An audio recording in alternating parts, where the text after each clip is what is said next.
This is Paul Newman, and if you are seeing this screen, I am hoping to assure you here that the live stream will start very soon.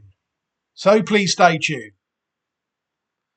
Hello, everybody, and welcome back to what should hopefully be a quick video today. Very quiet week this week in horse racing. We had a Borner's heroic effort to land another classic for Classic Watch 2024 yesterday in the German Derby, going down by a neck to the eventual winner, Palladium, who stayed on very well under the rail.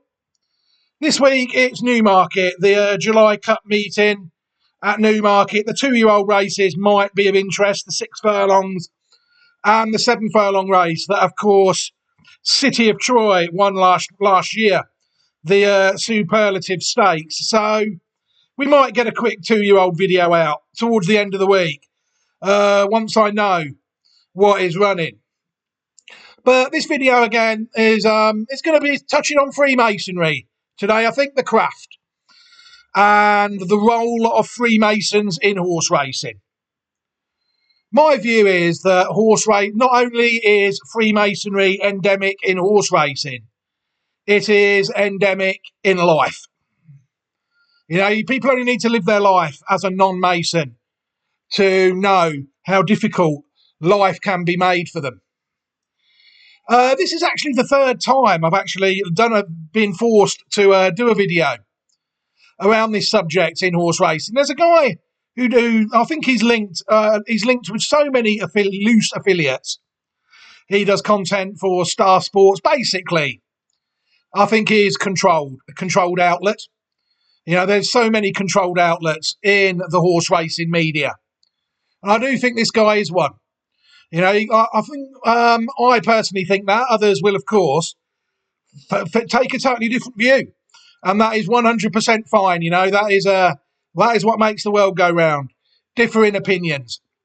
But me, I first thought this man might be a controlled outlet when he interviewed a man called Icy.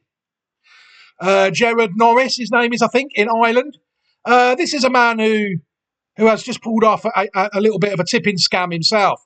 I think he gave everybody 15 losers over the Royal Ascot week, no winners for £20. You know, an unbelievable deal. This man, Simon Nott, why else would he be interviewing people like him? You know, why would he be giving people like him a leg up unless he really had to? You know, that's what made me a bit wary of this character. So I started slipping questions into his videos about Freemasonry. I did one with Tony Calvin, who, since discussing Freemasonry in one of Simon Nott's videos, has actually stopped working for Betfair. Who knows whether that is a coincidence or not? Time will tell. The second one we did was around another Irish Freemason, Johnny Deneen.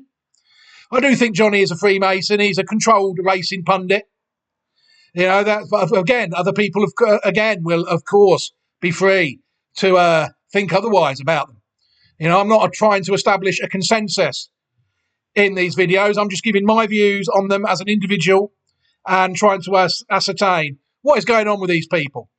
And Chris Paul, who hides the fact on Twitter that he is actually Bet Victor's head trader. It is his job to restrict the winners at Bet Victor once they win. You know, I also did a video where I got them two discussing Freemasonry in a video. The third video I'm doing today is looking at a man who I've seen Icy refer to on social media as one of the best judges he knows. A man who gave 15 losers. I'm sure, I think I remember this man. I think I remember him from poker. Back in the day, I used to watch a bit of poker online, on TV when it was famous. You know, it used to be on most nights, late night poker. This guy called Shane Reville, I can fairly 50-50 that I remember him as a professional poker player. But obviously, he likes to pick horses as well. I'm not going to knock his judging on horses. The horse I saw him and Icy talking about was was a relative to horse I followed years ago, Bell and Gale. 3-card brag horse, a staying chaser this year that I'm not sure if there's a horse race that's been invented that's long enough for a 3-card brag. They struggled to get one for Bell and Gale. I think he won over 4 miles, 3 furlongs in the end, somewhere, up at Newcastle somewhere. So the horse, I wouldn't say he's a bad judge at all, because Bell and Gale went in the Howard Johnson horses back in the day, was a very nice horse. So what I'm going to do is I'm going to take a look at the way Simon Nott framed the question to Shane, and we'll take a look at Shane's response, and then I'll decipher what some of it, see what I think's going on. Right, before we do that, essentialreading.great/site.net is the news outlet for Reprieve Media CIC. It doesn't get plugged very often on my personal channel. I'll plug it today. It's the news outlet. You'll see there's a few events already being promoted by myself and the organisation on the news outlet. But there is a few resources on there about Freemasonry as well. So exchanging people about Albert Pike, explaining to people where they can find these Masonic degrees to have a read of them. And just other things on Freemasonry scattered throughout the site. But for now, what I'm going to do is I'm just going to play you this clip. It's about 90 seconds long. It's Shane Reville being asked a question by Simon Nott about Freemasonry. There's a guy on Twitter that continually goes on to me about being a Freemason. And I've told him on my mum's life I'm not a Freemason. I don't know what his beef, I don't know what his beef is with Freemasons. Apparently he says Tony Carr. Anyway, he's asked a question about Freemasons, and I can't find the question, but it's probably something along the lines of, do you think all the Freemasons in racing should come out and not expose themselves, but let themselves be known? I mean, is there an influence in Freemasonry and horse racing, as far as you know? No, I wouldn't. I don't know what the exact definition of a Freemason is. Well, it's not me. It's definitely not you, Simon. No, I heard the lads talk. I heard Chris Poole talking about it one morning on his spaces on Twitter. I think there was a lad coming on accusing him and Johnny of being Freemasons. But could well be the same fella, because there seemed to be only one obsessive Freemason person. Yeah, they were having a good laugh at it anyway. I think it was just something to do with that they had the game wrapped up and they were putting people away with information. I don't know, I could be wrong, but isn't the only connection I have racing Freemasons isn't Michael Stout? He trains out of Freemason Lodge. Is he a Freemason? I don't know. It could be the name of his stables is Freemason Lodge, as far as I know. He didn't name that by accident. Maybe this guy will get. Maybe drop a quick message to Michael. Sir Michael, yes. Sir Michael, he might be able to answer a bit better. Yeah, excellent. That's a good pointer. Thanks very much. I'm glad I got that cleared up. Whew. Right. Very interesting, I thought. Very interesting. They seem so nervous discussing Freemasonry on air, don't they? That's the overriding factor of all of these videos, that these people at that time would be rather talking about anything else but Freemasonry. The question I asked was, I just asked, would it be better if everybody in horse racing knew who the Freemasons were? I don't know why he rephrased the question that way in some double entendre fashion, the brother, maybe to discredit it. I know Freemasons only expose themselves in private. They'll never expose themselves in public. But that's a strange way of always trying to undermine the question before he even asked it, which I thought was strange. Shane's answer, well, again, you heard Johnny Deneen refer to Sir Michael Stout. I mean, yeah, he does train in a place called Freemasons Lodge.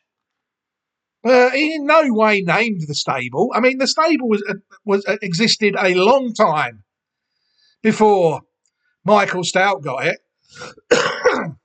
It was actually built here. You'll see here. It was built in Alfred Steddle in 1898 and leased to Alf Sadler in 1898 of November.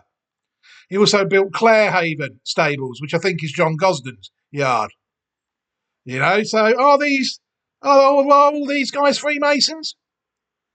Who knows? I mean, this is a very interesting site. I actually found it on the greyhoundderby.com, a bit about Freemason Lodge stables. And then it just goes on about how many centuries racing has been staged in Newmarket. But these people, they seem to want to throw Sir Michael Stoute under the bus, despite none of them being quite sure what a Freemason is. They all know that they're all not one. I mean, how do they know if they don't know nothing about Freemasonry? How do they all know they're not involved in it? How do they all know each other? Deneen, Poole, this man here, Shane Reville. How do they all know each other? One works at Bet Victor. The other two are Irish gamblers. They're just punters and gamblers. But yet they're giving content to each other. Doesn't make any sense. The narrative just doesn't add up. You'll see here that some of the horses were. They were saying 1904, Henry Randall started shared training duties with Alf Sadler. Some of the horses' names: Brother Bill. Is that a Mason named after a Freemason? That horse, Brother Bill, Wise Mason, Royal Lancer. Then from October 1922 to 1968, the stable went to Captain Cecil Boyd Rochefort, who was born in 1887 and was educated at Eton School. Is this man a Freemason? I don't know. Maybe people will have to look and see if there is a link of Freemasonry in this yard. He took on the role of racing manager to Sir Ernest Castle, who was a merchant banker who donated a fortune to support the Red Cross. Well, why wouldn't he? The Red Cross, or the Rothschild, as the Germans call it. And then the war outbreak interrupted de Rochefort's career and was an army captain. Does that make him a Freemason? I don't know. He purchased Freemason Lodge from Alf Sadler in October 1922. Hit the ground running as well. Very good to see for them. Won the July Cup with Golden Corn 3 years after taking over the yard. Plenty of horses have come out of this yard that have been good over the time.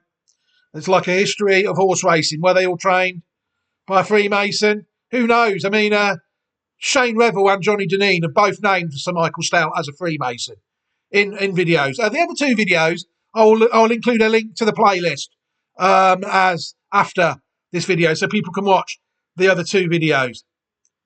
The Cecil Sir Boyd Rochefort, as you see, all through the 50s and the 60s, took the yard up.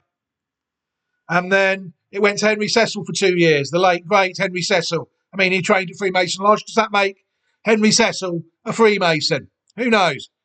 And unfortunately, the great man isn't here to answer that question anymore. I don't think he was ever on record as being a Freemason. Henry notched a few major victories during his time in 2 years.